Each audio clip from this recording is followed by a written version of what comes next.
Sometimes all I think about is you, late nights and a 6-inch gun.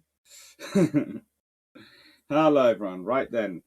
Well, that shouldn't be that. That's more like it, isn't it? That is much more like it. Why hadn't it refreshed the Pathfinder class? Who knows? It's the 22nd of March. It really is. It's that 22nd of March today. Because, well, some of us in this world are sadly overly concentrating on being perfectionists. We'll leave that to one side there. But it's the Pathfinder class.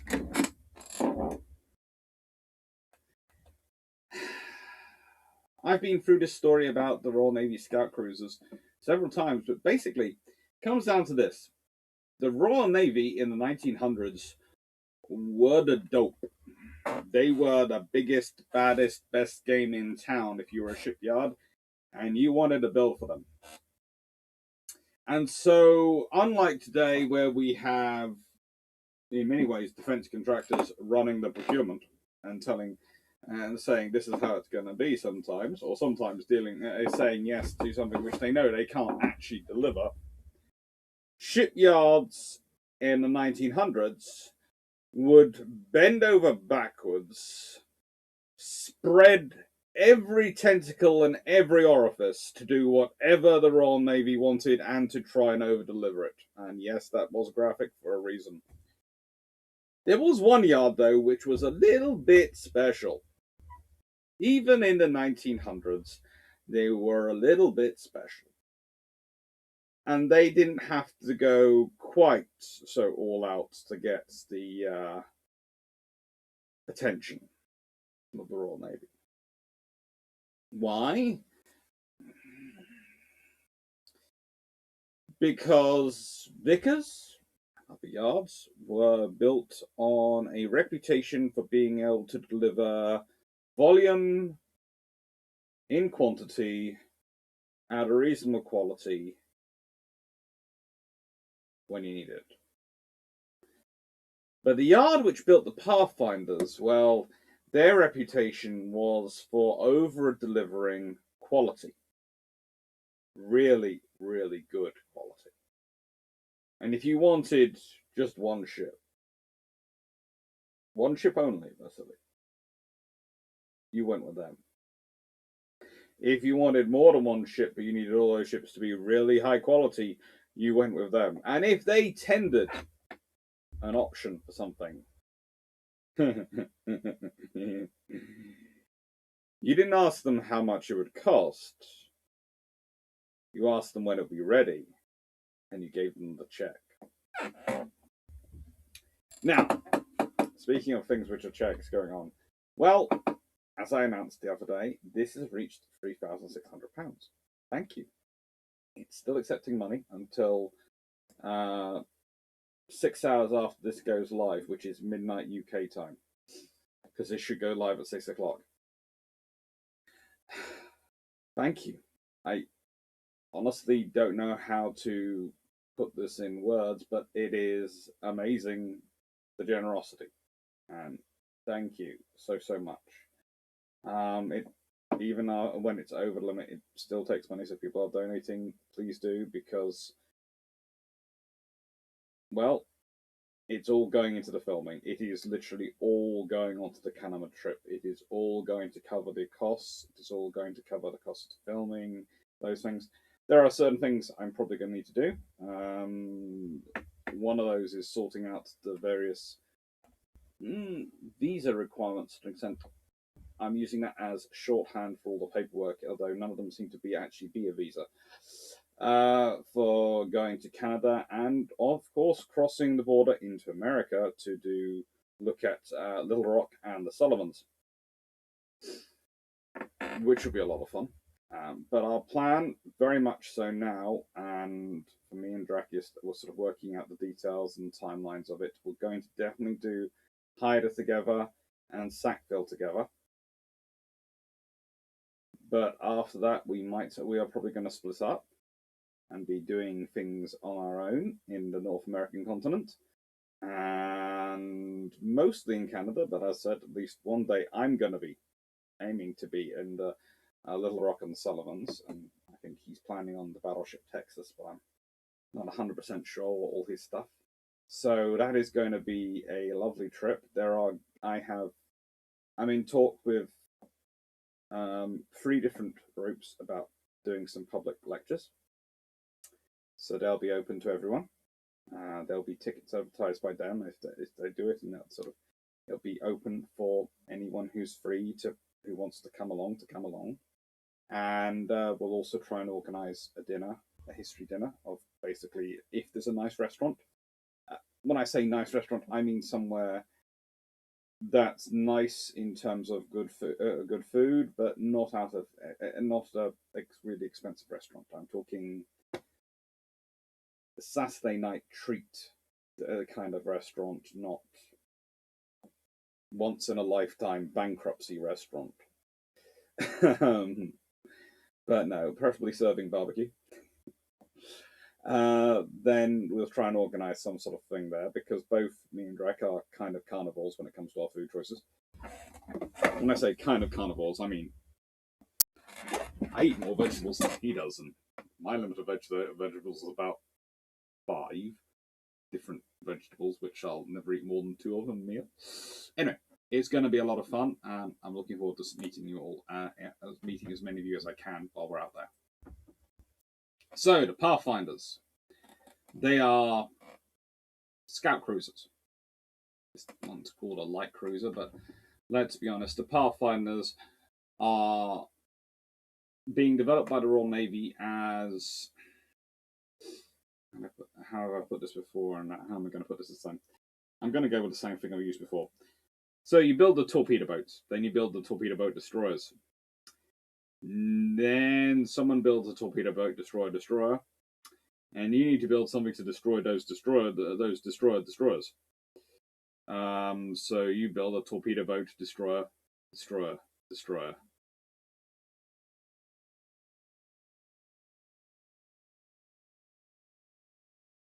Yeah. And the Royal Navy had started out, of course, with the Powerfuls. That was part of their role, and some of the other armoured cruisers, their role. But really, they couldn't keep up with the destroyers, especially once they started really letting them have turbine-powered. And so you need to go later, to go faster. And here comes the Pathfinders. And they are gorgeous. They are, again, the triple expansion steam engines. But these are Camel-Laird's, and they are built and armed with 12-pounder guns, or as we might call them, 3-inch or 76mm.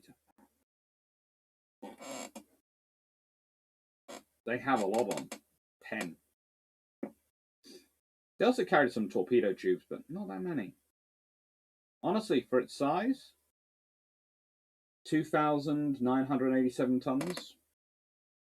You would expect, if this had been a World War II design especially, to have a lot more torpedoes fitted.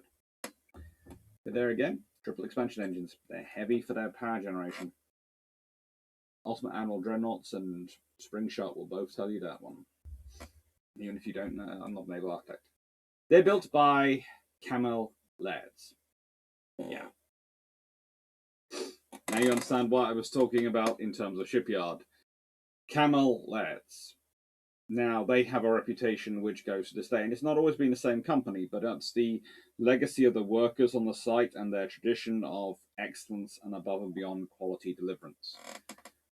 There are very few companies in this world which have the reputation of Camel-Laird's. In fact, most of the ones... there's this whole saying, if you ever look at how Japanese companies advertise, they never advertise based on quality. They don't need to.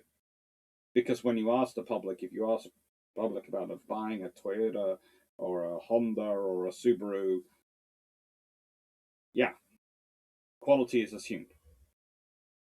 Treat them right, those cars last forever.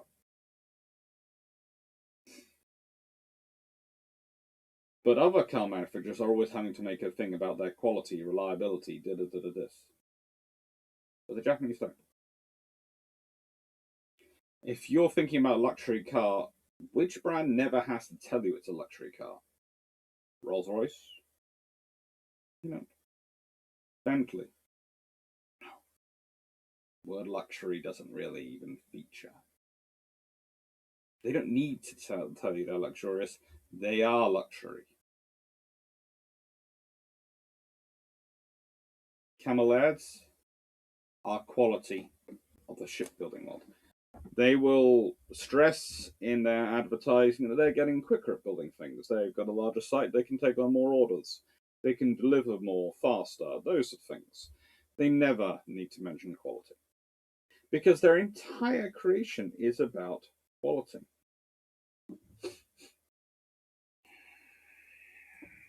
They are founded in, well, technically, the Birkenhead Ironworks is established in 1824 by William Laird. But it changes its name to the Laird Company when his son, John Laird, joins in 1828. Their first ship they built was an iron barge, and it was John who realised that the techniques of making boilers could be applied to making ships.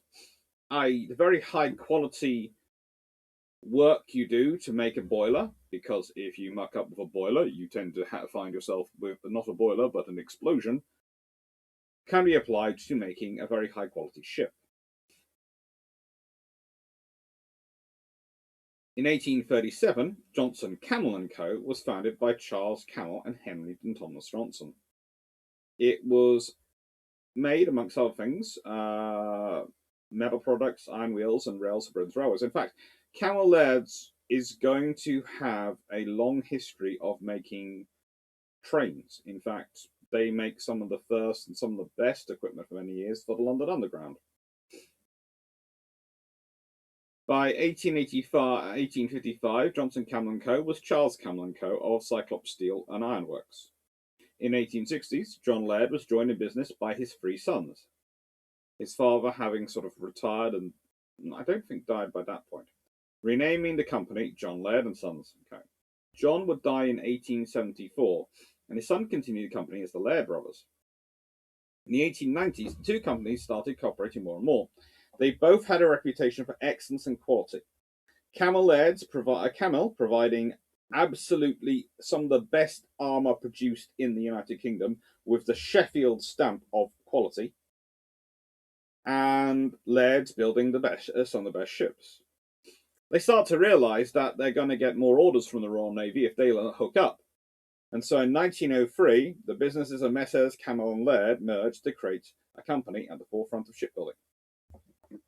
Camel Laird. There you go. That's the history of the name. Sheffield and Birkenhead. Their foundry and ironworks and steel yard that produced all their equipment in Sheffield. The shipyard.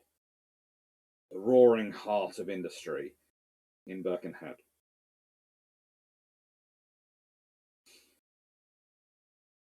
They could deliver quality. And here's the thing. This is some of the ships built by Camel Laird's between 1900 and 1924. Yeah, some of the ships, not all of them by a long way, but some of the ships. I just want to give you an example of the Royal Navy orders because, well, this gets a bit massive. We have HMS Exmouth, was ordered in 1901 as a battleship, so they're already getting a battleship before they've merged. But once they merge, well, they start getting a lot of orders. They get Topaz, a cruiser. They get Pathfinder and Patrol. They get in 1904. And look at all the other ships. The italicized ships are the Royal Navy ships.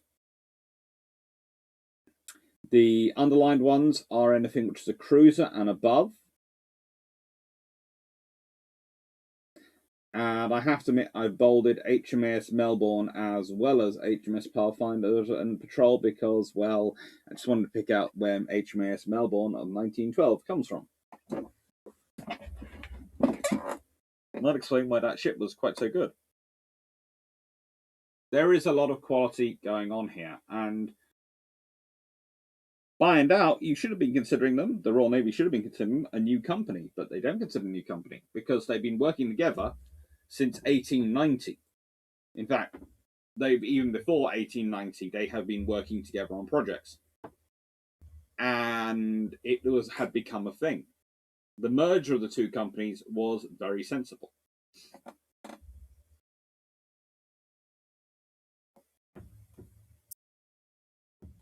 That looks more like it. It was fun when you realise that the wrong version of the PowerPoint is loaded up.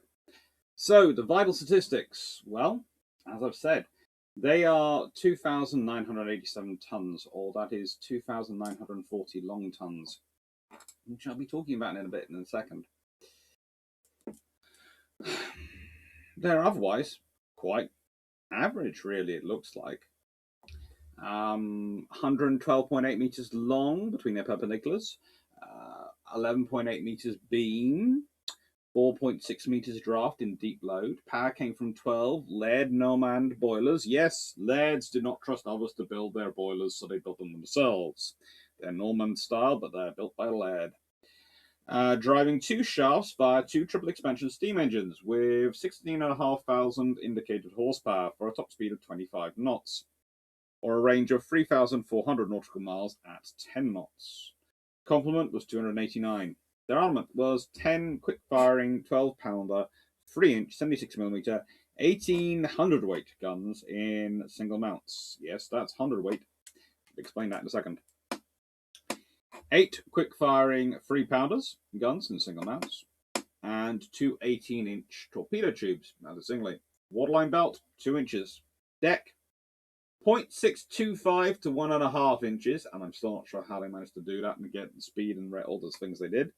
And conning tower, 3 inches. So, for a scout class, they're actually quite, they're almost armoured. I mean, they're almost deserving of the title of light cruiser compared to a scout cruiser, this class. And of course, his Pathfinder sister, HMS Patrol. There were 2 of those class built. So, 100-weight. To quickly explain it, and I did want to quickly explain it. 100-weight is a very old system. Basically, it used to be, well, there's pounds, there's stone, there's 100-weight, and then there's tons. You could work it all out that way. The trouble is the value for 100-weight, to say it was interpreted widely as interesting. Anyway, before we get to our period, there has been a bit of a standardization thing going on. So, there are the US and the British imperial systems, and what the 100-weight comes into depends on what they're talking about. The American English is the short, and in American English it tends to be referred to as the short and long 100-weight. In British as the cental and the imperial. So you're guessing it right. The cental is, and the short is the American. The imperial and the long is the British. So if we're talking about 100-weight in the United States, we're talking about 100 pounds or 45.36 kilograms. If we're talking in the long or imperial, the 100-weight is 8 stone, or 112 pounds, or 50.8 kilograms, which it is actually officially defined as in Guernsey, where it's still used as some of the weightings. So you have to work out, what do they mean? Well, there are 20 hundredweights in a ton, producing the short ton of 2,000 pounds, i.e. the US, and the long ton of 2,240 pounds. So, 20 hundredweights. Basically, what this system is telling us when we go back here is that those 12-pounder guns are 18 hundredweights. So they're not a full ton. They're British as guns, and it's a British design, so it's got to be from a long ton which means it's 18 times 112 pounds to work out how much that gun weighs. So each gun weighs roughly, let's see, 1,908. Let's see. Excuse me a second, I'm doing maths. 2,016 pounds, which is just 224 pounds off a full ton. Easiest way to work it out. It's always good to realize what these measurements mean and why they're put in there. Why does that matter? Because the weight of guns, why does this matter? It's to do with top weight on ships. And often that comes up as a factor. When we start looking at ships, you'll see hundredweight, you'll see sometimes their weight is mentioned, measured of the gun and the mount. Sometimes it's just the gun. It gives us more detail, but it's worthwhile understanding. So that's hundredweights for you. Something between a stone and a ton. Anyway, let's consider a trans Pathfinder, and she has a career.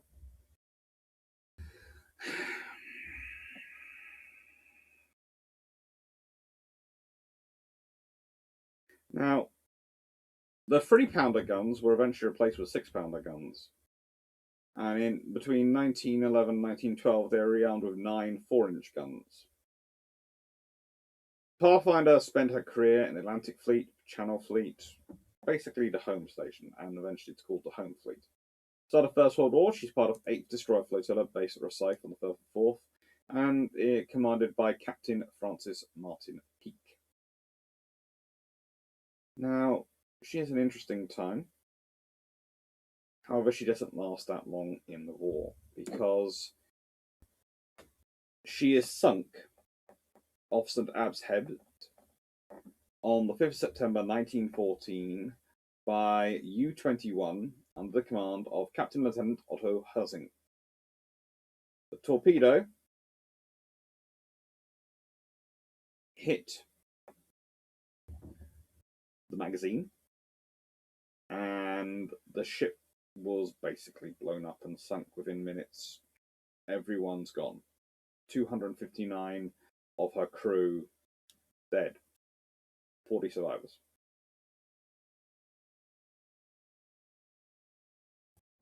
The account of her sinkings come from those few survivors. One survivor wrote that it was the ship gave a heavy lurch forward and took an angle of about 40 degrees down by the bow.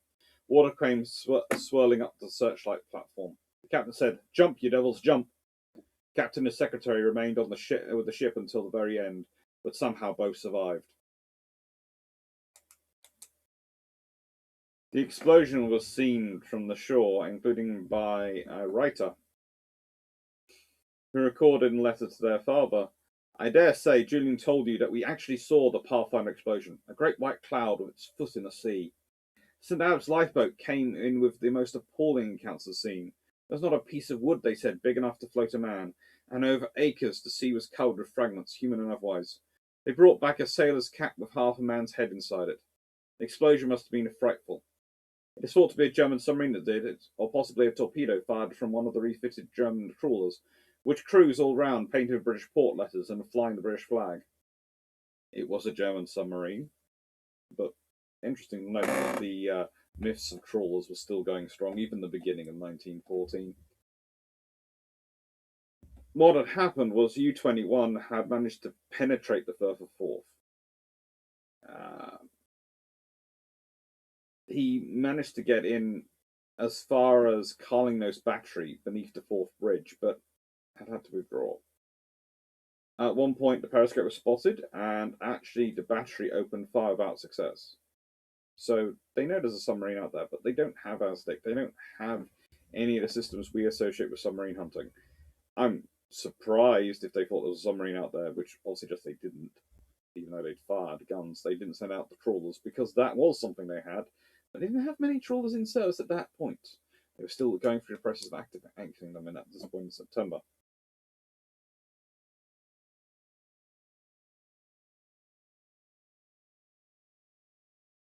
Anyway, he spots HMS Pathfinder, followed by elements of the 8th Destroyer Flotilla, which she's leading, making her way out to sea. At midday, the destroyers altered a course back towards the Isle of May, while Pathfinder continued her patrol. Shortly thereafter, Pathfinder starts to return. So the destroyers have returned earlier because they have to, and Pathfinder is coming back on the same route. Not a good idea. As we discussed before, many things which are very bad to do in wartime, and one of them is go the same route as another ship that's just gone. You also want to zigzag. They're not doing any of that at this point. They're confident. Anyway, at 15:43 hours, U-21 fired a single torpedo.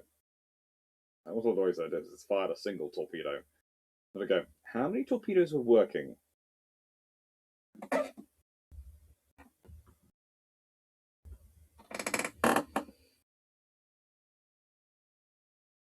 Lieutenant Commander Naval attempted to take evasive action by ordering the starboard engine to be put astern and the port engine at full ahead while the wheel was turned hard to port. That's a very intricate maneuver, and that is the officer in charge trying his best. The detonation apparently set off the Quadrivalgus in the forward magazine when they were hit, and that set up the whole ship.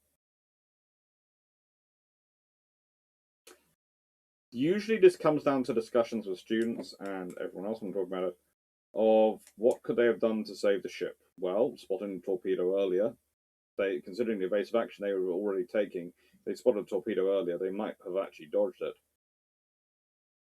Strange enough, if they hadn't taken that evasive action, it might well have hit them in the centre more, where the engines were, which is a larger space to flood, but no magazine explosion. So if they managed to get the flooding under control, they might still have got her home.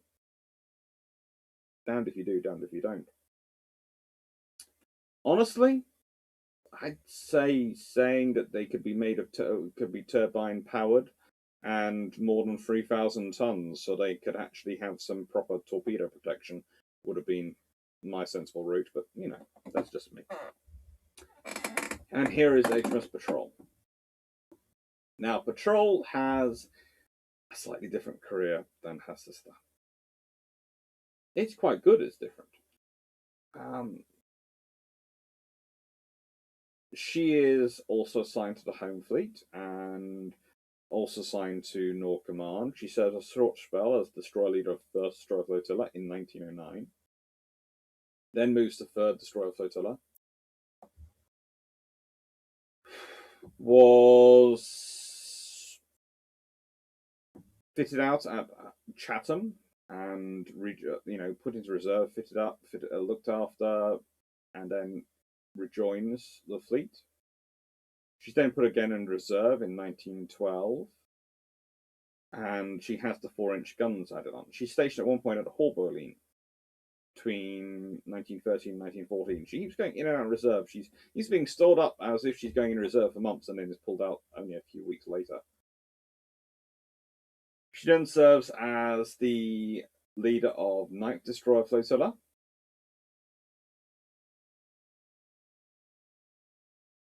And it's in that role that she starts the First World War off, and she's on the Firth of Forth duties in time. And she's actually berthed at Hartlepool. Now, I'm going to get into some of her duties later on. But first, if I've got my slides right, I'm going to talk about the Destroyer Flotillas, because she does do a good list of Destroyer Flotillas. She'll serve in the 7th later on. Of course, Pathfinder was part of the 8th Destroyer Flotilla. And these are all fairly decent units. Now, there aren't really that bad of Destroyer Flotillas in the Royal Navy at this point. They are all full of quite young, quite aggressive officers. But it's kind of interesting to sort of think about them. In the periods they're in charge of, they are commanded by such officers as Sir Robert Arbuthnot, who is, of course, killed at the Battle of Jutland when he charges his cruisers aggressively, his armoured cruisers aggressively between the lines of the battle fleet.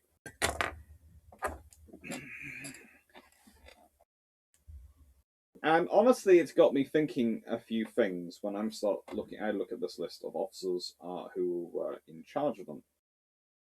And by the way, First Destroyer Flotilla will also, under its luminaries, have Andrew Cunningham as a later commander in 1922 to 24. Third Destroyer Flotilla, well, that also had Arbuthnot in charge. In fact, he takes Patrol with him as his flagship because he likes her so much. So, hey ho. 7th Destroyer Flotilla is again another unit which has a list of very interesting new luminaries. Its first commander was Captain Arthur Hulbert, who is a name you don't hear of as much as you probably should do, because he's quite an innovator when it comes to destroyers. 8th Destroyer Flotilla spent most of the interwar period on the China Station, but had served in all sorts of duties in the First World War. And 9th Destroyer Flotilla is kind of interesting because they spend most of their interwar years in the Mediterranean Fleet, then the Atlantic Fleet Reserve, then they're deactivated, but they're reformed in World War II and 1940 as the Home Destroyer Flotilla's Command. It's disbanded again, though, in July 1940. So it's reformed in January and then disbanded again in July. I'm not sure why, but the Royal Navy doesn't seem as keen on 9th Destroyer Flotilla as others.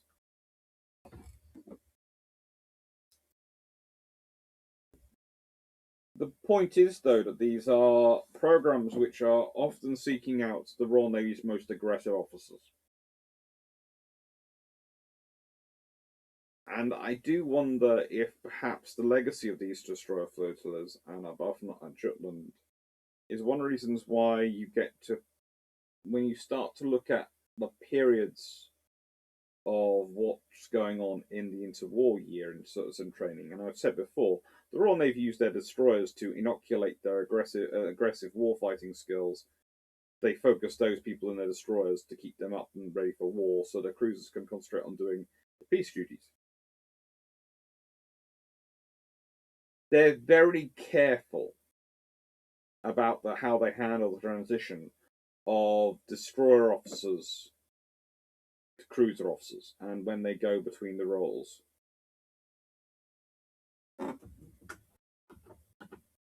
Arbuthnot, when he was in charge of First Destroyer Flotilla, was a Commodore second class. When he was in charge of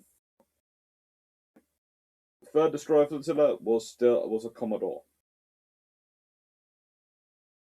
It's something they try and take down to a captain, and they want to push it down as low as they can because they start to realize that if you've got officers of that age who are still as aggressive as they need to be to command destroyer flotillas, you have an issue. You don't want them to go straight to cruisers. You want them to go somewhere else. And you start looking at the Royal Navy. This is the Royal Navy still learning how destroyers are going to fit in their program in the 1900s and 1910s. World War I comes along and gives them a lot of experience. But it's how do you fit that experience and service in your program and your career development of your officers to develop the well-rounded officers you need at the top. Because if you think about it, in a Royal Navy officer's career, you need 3 different types of personality. You need the personality you need as a junior officer, which has to be a go-getter, can-do attitude, constantly running around the ship trying to make sure everything's as good as possible.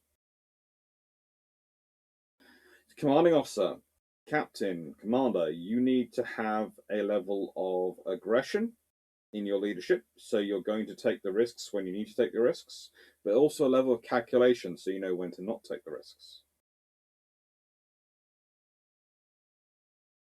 And then at the top level, You need someone who's prepared to take a step back and think about things.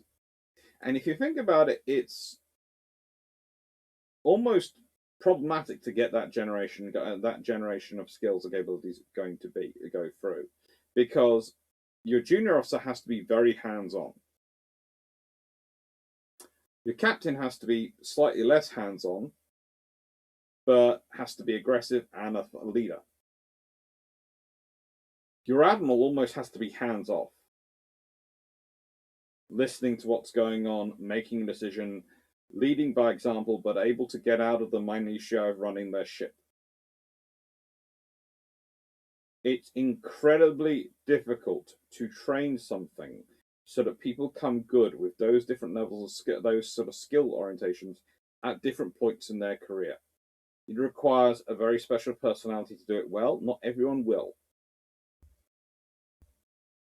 There are some officers who make exceptional captains who you will never want as an admiral. There are some officers who are exceptionally junior officers who you will never want as a captain.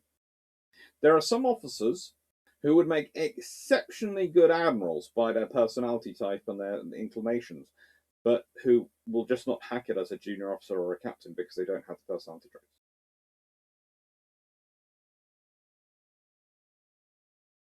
The Royal Navy is learning about this in the 1900s and World War One.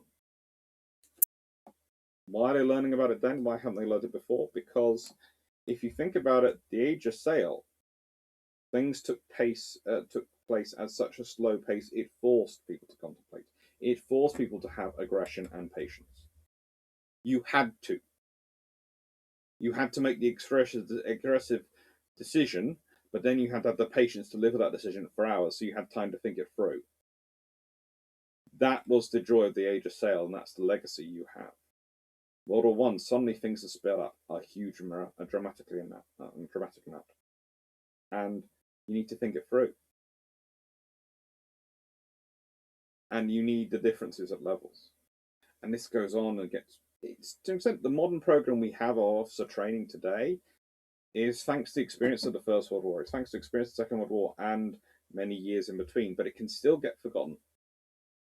One of the things I worry about with the modern armed forces, to focus in on STEM, it makes sense. It's very good. I have a great appreciation for engineering and analytical skills in that orientation. But I do worry because STEM is very good for an officer in the junior officer part of their skills career, when they're having to deal with a lot of engineering, they're having to be hands-on, leading by example. It's quite good for a captain to have understanding of what's going on in their ship to make sure it's working properly.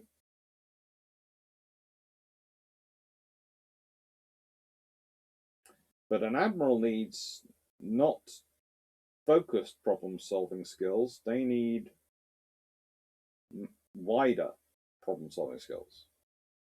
You're not dealing with a problem that you can break down into nuts and bolts and go, I can fix this little problem and then this problem and this problem. Because that's what a machine is.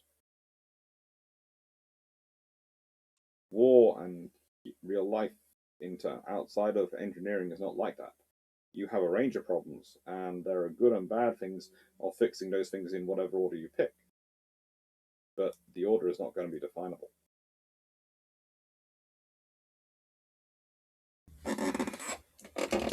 So far, most of the officers I meet, I would say they are managing to do that. They have a range of skills they're pushing around for them, and they're keeping them up, and they're doing well. But I'm still going to worry about it, because that's what naval historians do. We worry about our navies.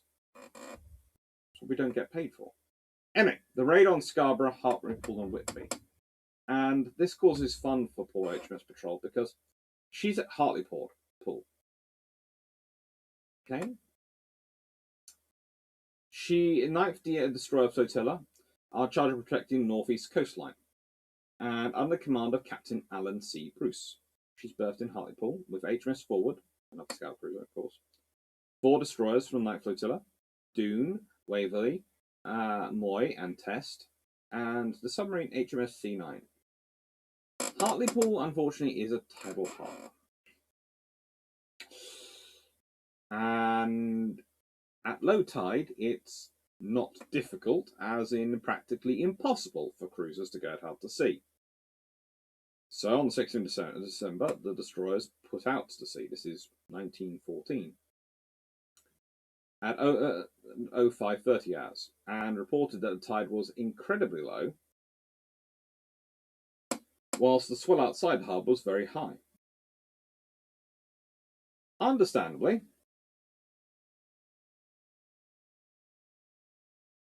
the various officers involved decided that it was too dangerous for the cruisers and the submarine to go out on patrol that day because of the weather. They just couldn't get them out of the harbour. They were worried they'd wreck them in the harbour and then they'd never be any use for anything. At 0800 hours, the destroyer flotilla sighted the German battle cruisers, Seydlitz, and Malta, as along with the Blucher. They are preparing to bombard Hartlepool. The German ships chase off the destroyers. They are hopelessly outgunned, and so they open fire on Hartlepool's coastal artillery batteries, which mounted 3 6-inch guns, then bombarded the port and the harbour entrance. Bruce attempts to leave harbour. He's engaged by the Blucher in the channel into the open sea and is hit by 2 of the 8.3-inch shells from Blucher. Patrol is not really designed to take that kind of hitting, but let's think about this. So she's been hit by 2 8.3-inch shells. 4 men are killed, 7 are wounded. Bruce beaches his ship. The Germans didn't stay around to finish off the cruiser. Patrol had taken on too much water to return to Hartlepool, but was able to reach Middlesbrough docks. She's back in service in 1915, the 7th Destroyer Flotilla. She then transfers to the Irish Sea in 1918 and returns to the 9th Destroyer Flotilla in at the Nore. She's considered surplus to requirements at the end of World War I and is paid off in April 1919 and sold to scrap in April 1920.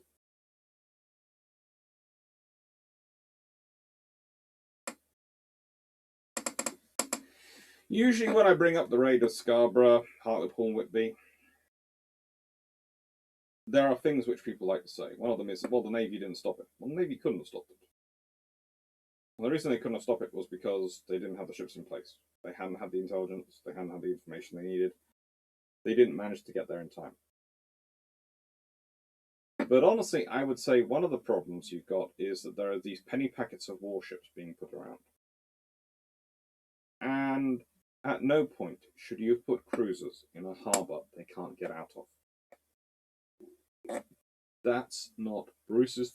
It's not any of the officers then at Hartlepool's fault, although some of them were held accountable for it and were considered in various circles to be at fault because they hadn't got out engaged. You had put them in a harbour which they couldn't get out of.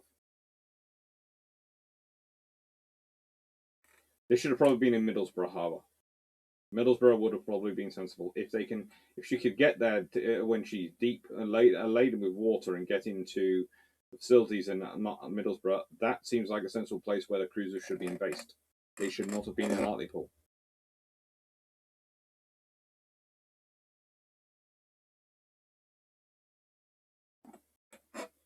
I would also suggest there's something interesting about having those particular 6-inch gun batteries. We'll leave that to one side. Fun times. Not for the poor people in Hartlepool, Scarborough and Whitby, but debates are interesting. So, were they worth it? Yes, they were. She survived a ship which is, Matron's Patrol is a ship which is the lightest of light cruiser you can possibly imagine. It's a scout cruiser. She's hit by 2 8.3-inch shells and she survives. She serves out the rest of the war. She regularly goes faster than 25 knots.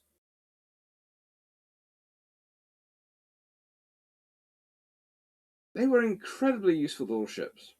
Incredibly useful little ships. And the fact is, would I prefer them to be built with turbines? Yes. Should they have been built with turbines? Yes. Would they have been far more faster if they had been? Yes. Should they have been built with better guns? Well, I would consider the fact that they are so rapidly upgraded to 9 4-inch guns suggests that they should have been. But the 12-pounder is a very respectable gun for 1904, 1903. The trouble is, by 1910, it's not, because of the pace of development, and that's ultimately their problem for the scout cruisers, is the pace of development. They get overtaken by the light cruiser, and then the light cruiser gets overtaken by various developments in that. But I would still argue that thanks to the treaty system, it's the scout cruisers which provide the basis of the light cruisers in the 1920s and 30s, because that's what you're looking at in terms of size-wise. The legacy does live on. Apparently the Pathfinder class, even though Pathfinder herself didn't serve with much glory, managed to inspire so much in their history that it's not the patrol class that live on, it's the Pathfinder class which live on as long-range science vessels. I'm sure HMS Pathfinder is glad to know that in many, many hundreds, if not thousands of years to come, her name will still ring on and in use. Alright, what have we got coming? Well, this is, of course, the Pathfinder class. Next week we have the Aerial Argentina. And in April we have York, Exeter, and the Canaries class, which is going to be fun. Take care. I hope you enjoyed, and I hope you found this one good today.